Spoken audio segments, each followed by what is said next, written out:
Bonjour Rosa. Bonjour. Comment vas-tu? Super. Je suis très contente de t'accueillir dans mon lit et pour ce téléphone rose. C'est ta première interview depuis que t'es maman. Ouais. Et donc, depuis un mois, tu es officiellement une MILF. Exactement, exactement. Qu'est-ce que ça fait d'être une MILF? Écoute, en effet, je me rendais pas compte que le fait d'allaiter, ça allait continuer à faire grossir mes seins après la grossesse, Ouais. et que ça pourrait être un facteur d'excitation pour mon copain. Voilà. Ah, Donc, ok. apparemment, la testostérone des mecs descend en postpartum. Moi, ma libido aussi. Ouais. Mais je me sens toujours sexy puisque je vois l'effet de mes gros seins pleins de lait. Et voilà. On va se commencer par un petit jeu que tu connais peut-être si tu as vu l'émission. C'est Red Flag, Green Flag.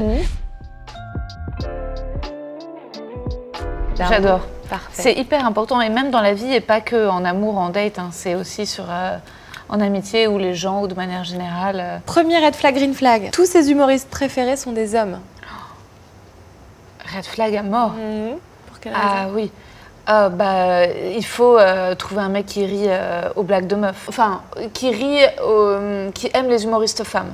Ou qui aime les ambiances aussi entre femmes. Moi, c'est tout de suite un green flag que mon mec ait plein de potes meufs, qu'il adore l'humour des femmes, qu'il explose de rire, et que ses potes meufs soient des nanas avec des gros tempéraments, des caractères, qu'il ait fait des colocs avec des meufs. Après, ouais, un gars qui traîne que avec d'autres gars, qui est que en bande ah ouais, non, l'angoisse. Un peu moyenâgeux, quoi. Il n'est pas féministe, mais humaniste. Enfin, c'est très boomer, je suis pas féministe, je suis bah non, t'es féministe. Enfin, c'est pas les gens qui considèrent encore le mot féministe comme un gros mot. Ah ouais, non, faut se réveiller là. Attention aux mecs qui revendiquent aussi leur féminisme, ça peut être un argument pour de drague, mais qui n'ait pas, qui n'ait pas peur du mot et qui soit à l'écoute des meufs, voilà, et qui tende vers ça, et qui en tout cas qui valorise chez les meufs leur féminisme, qui trouve ça chouette.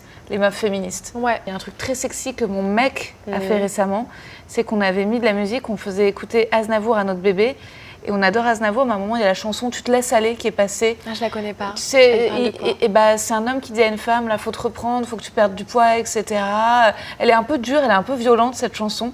Et mon mec a dit, on peut éteindre, on peut passer à une autre. Et je te mode, ah super. Yes. Ouais, on a mal vécu d'un coup cette chanson, Tu te laisses aller, une femme qui se laisse aller. Quand il entendait aussi des discours pendant la grossesse sur l'alimentation, le poids ou en postpartum ou les régimes, il est là, il me dit aussi, je te trouve belle, laisse-toi le temps, où il n'est pas en train de...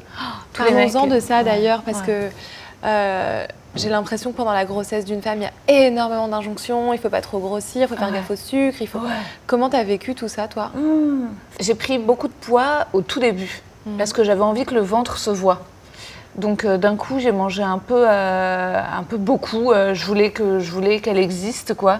Et puis finalement, à la fin, le corps continuait à grandir, mais je crois que j'aimais bien. En fait, je trouve que c'est pas... je crois que le corps du postpartum est plus dur à accepter, en toute sincérité. En fait, je considère que c'est tellement dur, les parcours de création. Il y a des choses tellement graves qui peuvent survenir qu'à un moment, le poids n'étant pas une priorité, il faut pouvoir lâcher et se dire tant que tout le monde est en bonne santé, voilà, c'est le plus important. Et pour le reste, on lâchera la babka s'il le faut. À un moment donné, il faut se laisser le temps. Est-ce que c'est un red flag ou un green flag s'il trouve que tu parles trop de cul? Oh mon Dieu. J'avais un peu la réponse. Ah ouais.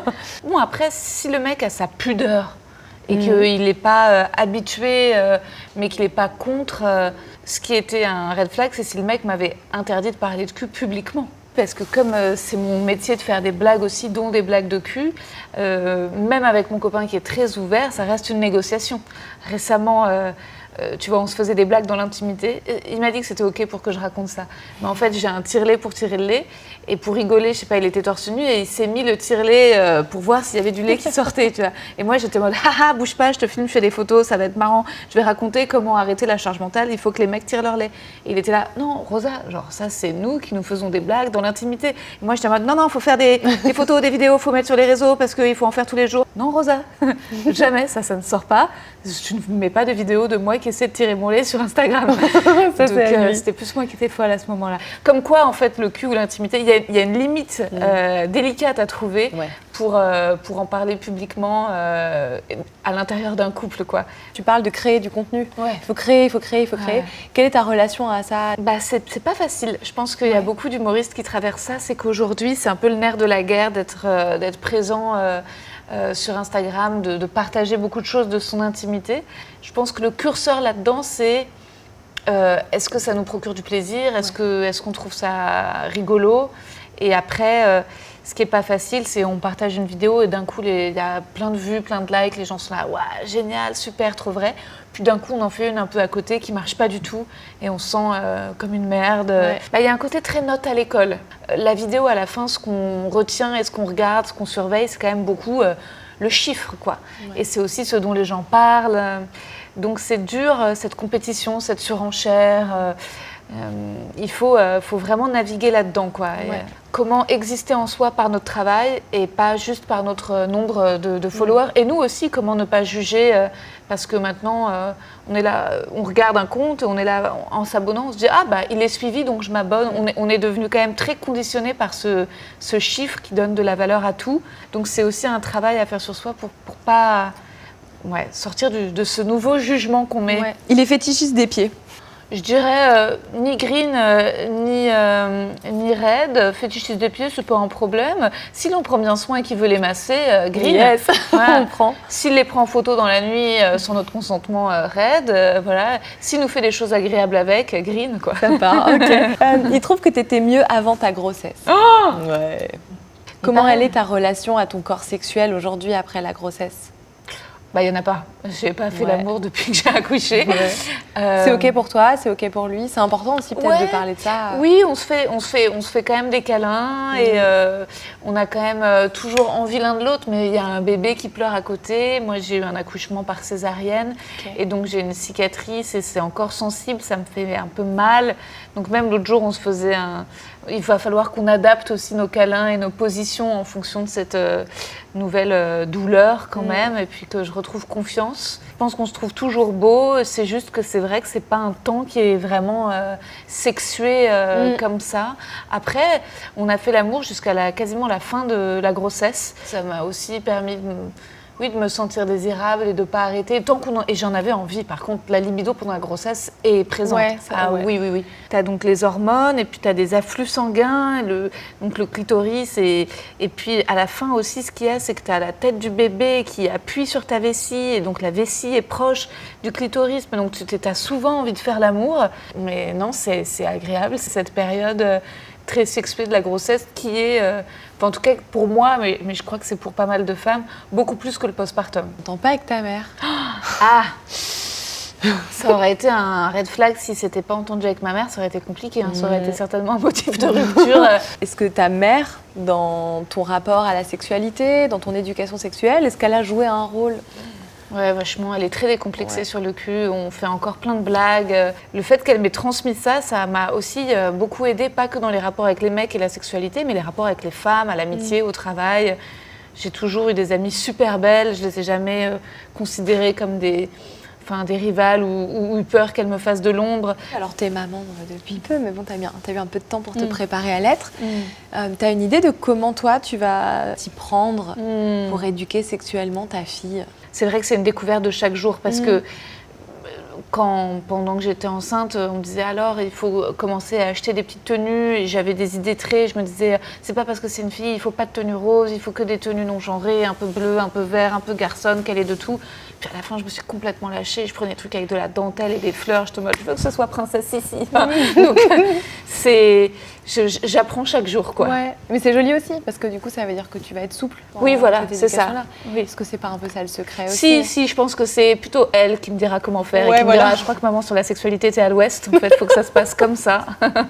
Est-ce que si ça avait été un garçon, tu crois que tu aurais envisagé les choses différemment ? Est-ce que tu aurais d'autres appréhensions ? Si c'est une fille, j'ai l'impression qu'elle va devoir se battre 2 fois plus pour tout. Enfin, bien sûr que la vie est encore aujourd'hui plus dure pour les femmes que pour les hommes. Donc, j'espère que ça va évoluer dans le bon sens, mais c'est ce que j'ai ressenti quand on m'a annoncé le sexe. Je me suis dit, elle va devoir être gentille et douce avec un mec qui a de l'ego pour pas le contrarier, alors qu'elle saura mieux que lui. Elle va devoir lui expliquer gentiment comment faire pour pas qu'il se vexe. Mais peut-être que, je sais pas, peut-être que d'ici là, quand elle aura 15 ans, enfin en France, les protections menstruelles seront remboursées. Peut-être que les femmes auront des congés pendant leurs règles, peut-être, ou qu'elles fondront. J'espère que les choses vont aller dans le bon sens. Bon, ça aurait été un petit garçon, peut-être que j'aurais dit, tu sais que c'est plus facile pour toi. Hein. Tout est plus facile. Si on avait eu un petit garçon blanc, c'est plus facile. Rosa, est-ce que tu veux faire un 69 avec moi? Ah bah, volontiers. Combien de temps tu mets pour changer une couche? 10 minutes. C'est encore très loin. C'est quoi ton body count? À un moment, je tenais une liste tellement j'étais fière quand j'étais ado. Et après, je suis un peu maniaque, donc j'avais aussi des codes couleurs. J'étais en mode, non, lui, je l'ai juste sucé, je vais mettre en vert. Mais je pense en tout, oh là là, peut-être une centaine en tout d'aventures sexuelles en comprenant les non pénétratives. Combien de fous rires t'as déjà eu au lit? Mais hélas, pas assez. Hein. Même là, avec mon copain, on n'a pas encore recouché ensemble, mais si on se fait des câlins et que d'un coup notre petit bébé pousse un cri de cochon, parce que les cris des bébés sont quand même très... Moi j'ai envie de me marrer, mais lui il est très premier... On part sur un moment sexuel. Je pense pas assez de fou rire. Tu as fait une émission qui s'appelle L'un dans l'autre, que je trouve très drôle, parce que justement tu regardes donc du porno en off, on voit pas l'image et tu ris beaucoup et vous riez beaucoup. Oui, le rire, ça permet de prendre de la distance, de désamorcer. Je pense que dans cette émission, on rit parce que parfois certaines pratiques dans le porno mainstream paraissent tellement loin de nos réalités que d'un coup, ça nous fait rire. Ou alors, c'est la première réaction peut-être de pudeur où on se dit « Oh là là, voilà, il faut tel chapeau ou telle tenue » ou d'un coup, ça nous paraît... ou un truc qu'on trouve un peu dégueulasse, c'est aussi un rire enfantin.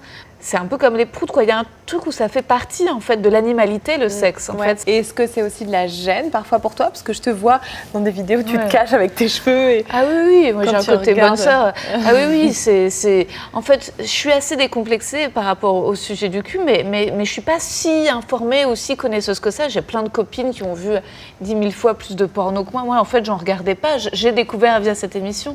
À la base, je pense que je suis même...